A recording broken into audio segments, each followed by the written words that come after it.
솔직히 예를 들어 이런 사람이 있었어라는 얘기 지금까지 한 번도 해본 적 없단 말이야 선생님. 근데 저는 항상 그거를 선생님 뭐 예를 뭐 예전에 뭐 봤던 사람 없어요? 이렇게 물어보는. 근데 나는 왜 그런 얘기를 안 하냐면 그쵸? 우리는 그 사람들 프라이버시를 지켜줘야 되는 기본적인 룰이 있다고 난 생각을 하는 거지. 예전에도 한번 사실은 이제 다른 사람이 물어봐서 뭐 선생님 되게 좀 쇼킹했던 일 있어요. 그래서 내가 한 번 얘기한 적은 있는데 해놓고 난데 내가 마음이 너무 안 좋아.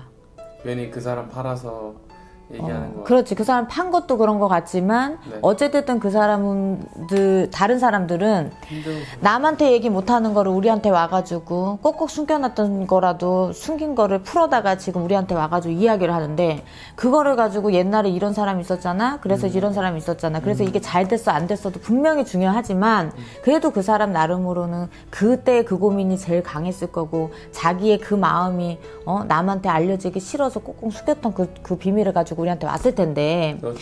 그거를 내가 예전에 그런 사람도 있어 그러면서 빗대 갖고 얘기를 해가지고 사람이 온들 나는 비밀을 누설한 것밖에 안 된다는 생각이 들어서 나는 예전에 그랬다 저랬다를 사실은 좀 디테일하게 말을 못 하겠고 그런 손님이 있었네 저런 손님이 있었네 왜 없었겠어. 정말 별난 유형도 있고 사실은 좀 이거는 좀 되게 신기하게 되게 풀렸던 사람들도 있어. 근데 어찌됐든 그러려면 그 사람의 과거 그 사람의 이야기 그 사람의 사정 이런 거를 풀어놓고 결과는 이렇게 됐다라고 얘기를 해줘야 되면 나는 그 사람 거를 누설한 사람밖에 안 되잖아. 난 그게 싫은 거지. 그래서 나한테 몇 분 뭐 그런 사람들 얘를 빗대서 얘기해주면은 독자들이 좋아해요. 한번 해보세요 하는데 나는 솔직히 그게 너무 안 내키는 거예요. 그러니까 이 말도 내보내주면 좋을 것 같아. 네, 다 내보내.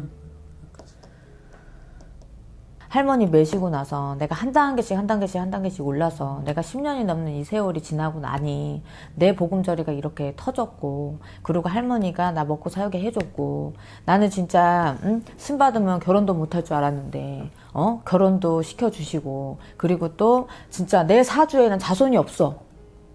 근데 정말 자손도 어렵지만 자손도 갖게 해주셨고 나를 빗대서 얘기를 한다면 내가 겪어왔던 일들은 사실 얘기해 줄 수 있지.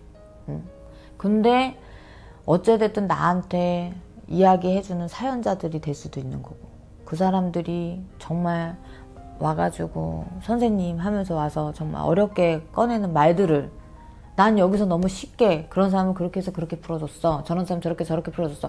나는 그게 그냥 개개인으로 와가지고 나한테 이야기를 해서 내가 이 사람하고 1대1로 얘기해서 내가 이 사람을 풀어줄 수는 있어. 100% 난 이 사람을 위해서 풀어줄 수는 있어. 풀어줄게.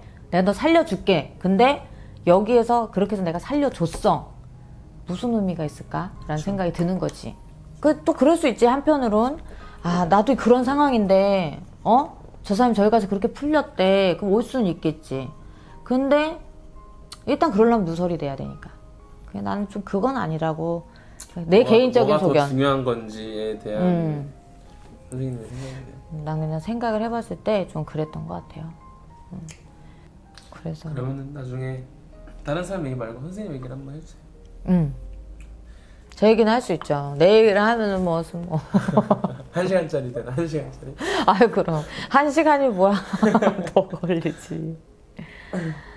근데 내가 이제 그건 있어요. 자손이 생기고, 가정이 생기니까, 내가 만약 처녀였으면 정말 모든 거를 다 털어놓고 정말 진실되게 막 하겠는데, 일단은 내가 가정이 있으니까, 뭔가는 좀 감추고, 뭔가는 좀 닫아놓고, 막 그렇게 얘기를 해야 되니까, 좀, 그분들의, 그러니까 다른 그 사람들의 공감을 살 수 있을까라는 것도 살 수 있기는 한데 근데 그건 있어요. 진짜 부동산 같은 경우는 공감을 살 수 있었던 게 진짜 내가 뭐 집을 사는 것도 몰랐고 집 터를 보는 법도 몰랐고 그리고 집이 꼭 돈이 다 있어야 살 줄만 알았고 그리고 돈 없는 사람은 집을 사면 안 되는 줄 알았고 그렇게 일반적으로 생각하는 사람들의 생각을 나도 갖고 있었는데 어느 순간 내가 문서를 잡으려고 했을 때 정말 나는 돈이 있어 잡은 게 아니거든.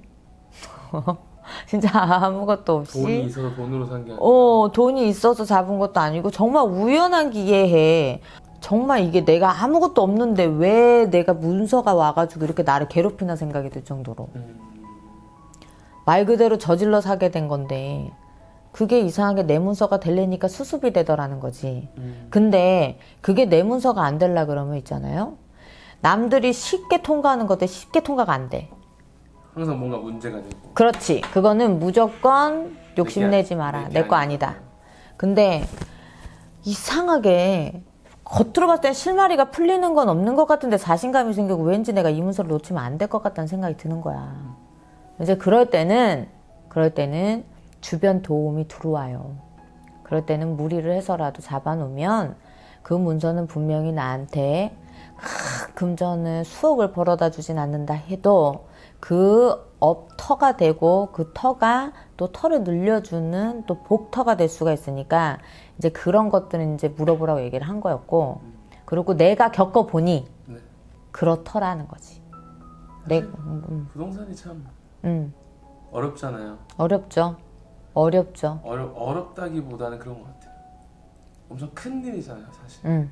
아무리 작은 부동산이어도 다른 물건에 비하면 진짜 말도 안 되게 비싼 가격이고 그게 오르고 내리고에 사람 인생 한 가정이 좌우가 돼버리니까 맞아. 저 같아도 만약에 문서 하나를 잡고 그게 집문서 땅문서면 더더욱 더 고민을 넘어서 스트레스가 될 것 같아요. 정말. 아유 그럼요.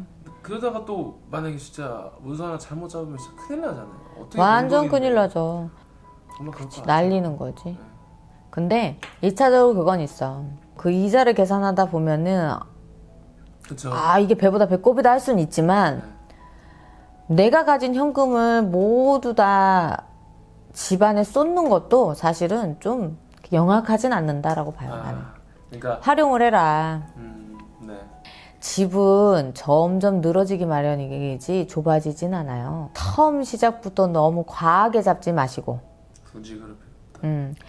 작게 시작해서 점점 늘리는 걸로 하면 재산이 처음에는 빚으로 시작한 재산이라도 빚도 점점 늘어서 나중에 보면 원금도 그만큼 늘려 있다는 거야. 그러니까 겁먹지 말아라 하고 싶어. 근데 요즘에는 또 사실은 이 사회적으로 또 융자나 이렇게 뭘 내기가 힘들어서 많이 바뀌었죠.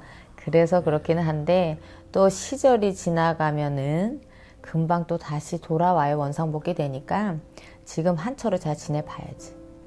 항상 제가 고민을 많이 하시는 게 그런 문제들이 생겼을 때 이미 손해를 봤어. 사실 계속 쉽지 않죠. 아유 많이 털기 쉽지 않지. 사실 대부분의 고민하시는 분들은 사실 살 때는 진짜 웃긴 게살 때는 많이 고민 안 하고 사버려. 맞아. 아니 그 돈을 벌어 모은 거는 몇십 년이면서 맞아. 모델에서 가고 뭐 어디 가도 누가 아는 사람 그 아는 사람 얼마나 믿을 만한 사람이면 그 아는 사람 말만 듣고 몇 억짜리를 사고 사버려. 그래놓고 나중에 그거 머리 싸면 고생하고 있는 그게 너무 안타까운데 근데 어쨌든 사실 우리들은 오늘 일반 사람들이 그러면 어떻게 알아서 그걸 사겠어. 그러니까 맞아. 사실은 진짜 주변에 정말 믿을 만한 사람의 정보라는 게 우리가 가질 수 있는 게 다인 거죠. 아니, 부동산 아저씨 말이란다. 맞아. 그러다 보니까 대부분의 부동산을 문제를 갖고 계신 분들은 거의 대부분 집값 내리거나 집을 팔았는데 안 팔려. 이 집을 팔고 빨리 딴 집으로 가고 싶거나 아니면 이 집을 팔고 싶은데 안 팔려. 이 고민이 제일 큰데 비방은 있어요. 비방은 비방도 있고 그리고 이럴 때가 있어요. 그 터에서 터주의 대감님이 네. 아직은 시기가 일러서 안 보내줄 때가 있고 또 그 터주의 대감이 나를 빨리 내보낼 때가 있는데 내가 운세가 사납다 보니까 자꾸 욕심 부려서 못 나가는 경우도 있고 되게 경우는 여러 가지고 많은데 무엇보다 부동산 그 말이 맞아. 사실은 그런 거 있잖아.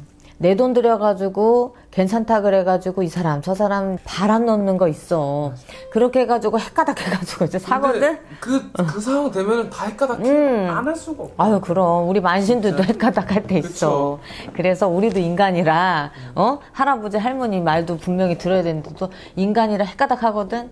이제 그렇게 해놓고 나가지고 나중에 돼가지고는 그 터가 죽을 자리인지 살 자리인지도 모르고 들어갔다가 왜 그럴 때 있잖아. 솔직히 말해서 우리한테 와가지고 5만 원 10만 원이잖아. 근데 그 돈이 사실은 어떻게 보면 클 수도 있지만 또 한편으로 내 평생 인생을 좌우할 때는 작을 수도 있는 돈이잖아. 쓸만한 돈일 수도 있잖아. 어느 날은 뭐 외식 한번 할 때도 그냥 진짜 뭐 돈 10만 원 아무렇지도 않게 쓸 수도 있는 일이잖아. 근데 그런 부동산 그런 큰 물건이나 큰 거를 할 때는 왜 굳이 그걸 안 물어보고 이 땅이 어떻고 저 땅에도 저 터가 어떻고 이 터가 어떤지를 왜 안 물어보고 또 어찌됐든 금전 들여가지고 그거 샀으면은 실수 없게 도와달라고 왜 못 빌고 왜 제사를 못하고 왜 정성을 못 들여. 네. 나는 그게 답답하다고 생각이 드는 이해가 안 거지. 되시는구나. 아니 그렇네요. 애초부터 그렇게 했으면은 죽을자리 들어가네 살자리 들어가네 할 일도 없는 거고 겉어 들어가 답답할 일도 없는 거고 뺄 때도 그래도 신령님이 다 도와주고 앞받쳐주고 뒷받쳐 줄 텐데 그지 않아요? 그쵸. 근데 왜 그러기 전에 자기 멋대로 자기 마음대로 다 해놓고 나서 이거 왜 이래 이거 왜 이렇게 안 돼요? 안 될 때만 찾아가고. 근데 그럴 수 있어요. 사람은 그럴 수 있어.